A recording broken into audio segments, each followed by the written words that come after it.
ಮಂಡ್ಯ ಜಿಲ್ಲೆ ಮದ್ದೂರಲ್ಲಿ ಗಣೇಶ ವಿಸರ್ಜನೆ ಸಂದರ್ಭದಲ್ಲಿ ಗಲಾಟೆ, ಘರ್ಷಣೆ, ಕಲ್ಲು ತೂರಾಟ ಎಲ್ಲವೂ ಕೂಡ ನಡೀತು. ಇದಕ್ಕೆ ಸಂಬಂಧಪಟ್ಟ ಹಾಗೆ ಜಿಲ್ಲಾಡಳಿತ ವತಿಯಿಂದ ಶಾಂತಿ ಸಭೆ. ಮದ್ದೂರಿನಲ್ಲಿ ಗಣೇಶ ವಿಸರ್ಜನೆ ಸಂದರ್ಭದಲ್ಲಿ ಈಗ ಗಲಾಟೆ ಆಯ್ತಲ್ಲ, ಕಲ್ಲು ತೂರಾಟ ಆಯ್ತಲ್ಲ, ಜಿಲ್ಲಾಡಳಿತದ ವತಿಯಿಂದ ಶಾಂತಿ ಸಭೆ. ಮದ್ದೂರಿನಲ್ಲಿ ಕಲ್ಯಾಣ ಮಂಟಪದಲ್ಲಿ ಶಾಂತಿ ಸಭೆಯನ್ನು ಆಯೋಜನೆ ಮಾಡಲಾಗಿದೆ. ಉಸ್ತುವಾರಿ ಸಚಿವ ಎನ್ ಚೆಲುವರಾಯಸ್ವಾಮಿ ನೇತೃತ್ವದಲ್ಲಿ ಶಾಂತಿ ಸಭೆ.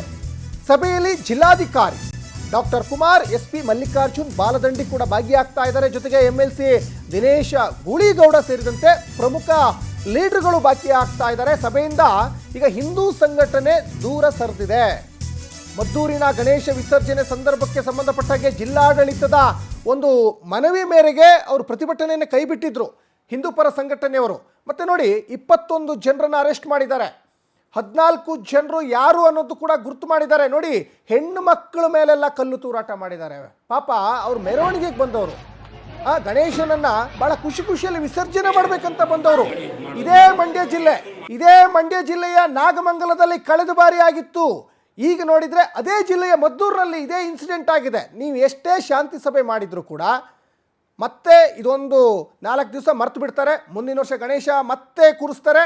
ಇದೇ ಪರಿಸ್ಥಿತಿ ಆಗ್ತದೆ. ಇದಕ್ಕೊಂದು ಶಾಶ್ವತ ಪರಿಹಾರ ಹುಡುಕಬೇಕಲ್ವಾ? ಅದನ್ನೇನು ಮಾಡ್ತಾ ಇದ್ದೀರಾ ನೀವು?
ನಮ್ಮ ಮಂಡ್ಯ ಪ್ರತಿನಿಧಿ ರವಿಕುಮಾರ್ ಕೊಡ್ತಾ ಹೋಗ್ತಾರೆ. ರವಿಕುಮಾರ್, ಬಾಲಕೃಷ್ಣ, ಇಲ್ಲಿ ಬಹಳ ಮುಖ್ಯವಾಗಿ ಮಂಡ್ಯ ಜಿಲ್ಲೆಯ ಅಲ್ಲಿ ನಾಗಮಂಗಲದಲ್ಲಿ ಕಳೆದ ಬಾರಿ ಗಣೇಶ ವಿಸರ್ಜನೆ ಸಂದರ್ಭದಲ್ಲಿ ಮೆರವಣಿಗೆ ಮಾಡ್ತಾ ಇದ್ದ ಸಂದರ್ಭದಲ್ಲಿ ಕಲ್ಲು ತೂರಾಟ ಆಗಿತ್ತು. ಅಗೇನ್ ಅದೇ ಜಿಲ್ಲೆಯ ಮದ್ದೂರಿನಲ್ಲಿ ಈ ಬಾರಿ ಆಗಿದೆ. ಮತ್ತೀಗ ಶಾಂತಿ ಸಭೆ ಕರೆದಿದ್ದಾರೆ. ಈ ಶಾಂತಿ ಸಭೆಯಿಂದ ಏನಾದರೂ ಮನಸ್ಥಿತಿಗಳು ಶಾಂತ ಆಗ್ತವಾ ಅಂತ? ಏನಂದ್ರೆ ಇಲ್ಲಿವರೆಗೂ ಕೂಡ ಏನು ಗಲಭೆ ಪ್ರಕರಣ ನಡೀತು, ಇದ್ರ ಬಗ್ಗೆ ಆಗ್ಲೇ ಪೊಲೀಸರು ಕ್ರಮ ಕೈಗೊಂಡಿದ್ದಾರೆ. ಸೊ ಒಂದು ಕೋಮಿನ ಜನರನ್ನ 22 ಜನರ ಮೇಲೆ FIR ದಾಖಲಾಗಿದ್ರೆ ಸುಮಾರು 500 ಜನರ ಮೇಲೆ, ಹಿಂದೂ ಕಾರ್ಯಕರ್ತರ ಮೇಲೂ ಕೂಡ FIR ದಾಖಲಾಗಿರುವಂತದ್ದು. ಅಂದ್ರೆ ಏನು ಗಣಪತಿ ಮೆರವಣಿಗೆ ವೇಳೆ ಕಲ್ಲು ತೂರಾಟ ನಡೀತು, ಪ್ರತಿರೋಧವಾಗಿ ಇವರು ಕೂಡ ಕಲ್ಲು ತೂರಾಟ ನಡೆಸಿದ್ದಂಥದ್ದು, ಬಾವುಟ ಕಿತ್ತಾಕ್ತಂಥದ್ದು, ಮತ್ತೆ ಬ್ಯಾನರ್ಗಳನ್ನ ಹರಿದಾಕ್ತಂಥದ್ದು, ಈ ಎಲ್ಲಾ ಪ್ರಕರಣಗಳನ್ನ ಸೇರಿಸಂತೆ ಸುಮಾರು 500 ಜನರ ಮೇಲೂ ಪ್ರಕರಣ ದಾಖಲಾಗಿದೆ ಅಂತ IG ಬೋರ್ಲಿಂಗಯ್ಯ ಅವರು ಹೇಳಿರುವಂತದ್ದು. ಮತ್ತೆ ಅದಲ್ಲದೆ ಈಗ ಪೂರ್ತಿ ಇಡೀ ಪಟ್ಟಣದಾದ್ಯಂತ ಯಾವುದೇ ಒಂದು ಅಹಿತಕರ ಘಟನೆಗಳು ನಡೀಬಾರದು ಅಂತೇಳಿ ಈಗಾಗಲೇ ಹೆಚ್ಚಿನ ಪೊಲೀಸ್ ಬಂದೋಬಸ್ತ್ ಕೂಡ ಏರ್ಪಡಿಸಲಾಗಿದೆ. ನಾಳೆ ಏನು ಸಾಮೂಹಿಕ ಗಣೇಶ ವಿಸರ್ಜನೆ ಇದೆ, ಈ ಒಂದು ಸಂದರ್ಭದಲ್ಲೂ ಕೂಡ ಯಾವುದೇ ಒಂದು ಅಹಿತಕರ ಘಟನೆಗಳು ನಡೀಬಾರ್ದು ಅಂತೇಳಿ ಸಚಿವ ಚೆಲುವರಾಯಸ್ವಾಮಿ ಅಧ್ಯಕ್ಷತೆಯಲ್ಲಿ ಈಗ ಶಾಂತಿ ಸಭೆ ಕೂಡ ನಡೀತಾ ಇರುವಂತದ್ದು.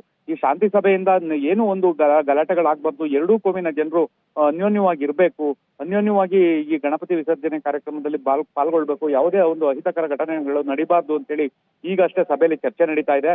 ಒಟ್ಟಾರೆ ಪೊಲೀಸರು ಕೂಡ ಇನ್ಮುಂದೆ ಯಾವುದೇ ಒಂದು ಅಹಿತಕರ ಘಟನೆಗಳು ನಡೀಬಾರ್ದು ಅಂತೇಳಿ ಹೆಚ್ಚಿನ ಪೊಲೀಸ್ ಬಂದೋಬಸ್ತ್ ಕೂಡ ಏರ್ಪಡಿಸಿದ್ದಾರೆ. ಅದೇ ರೀತಿ ಏನು ಹಿಂದೂ ಸಂಘಟನೆಗಳು ಕೂಡ ನಾಳೆ ಸಾಮೂಹಿಕ ಗಣೇಶ ವಿಸರ್ಜನೆಗೆ ಇಡೀ ಮದ್ದೂರು ತಾಲೂಕಿನ ಎಲ್ಲ ಯಾರ್ಯಾರು ಗಣಪತಿ ಕೂರಿಸಿದ್ದಾರೆ ಅವರೆಲ್ಲರೂ ಕೂಡ ಬಂದು ಸಾಮೂಹಿಕವಾಗಿ ವಿಸರ್ಜನೆ ಮಾಡಬೇಕು ಗಣಪತಿನ ಅಂತಾನೂ ಕೂಡ ಕರೆ ಕೊಟ್ಟಿರುವಂತದ್ದು. ಬಟ್ ಹಿಂದೂ ಕಾರ್ಯಕರ್ತರು ಹೇಳೋ ಪ್ರಕಾರ ನಾವು ಶಾಂತಿಯುತವಾಗಿ ಗಣೇಶ ವಿಸರ್ಜನೆ ಮಾಡೋಕೆ ಮುಂದಾಗ್ತೀವಿ, ಎಲ್ರಿಗೂ ಕೂಡ ಅದೇ ರೀತಿ ಹೇಳಿರೋದು.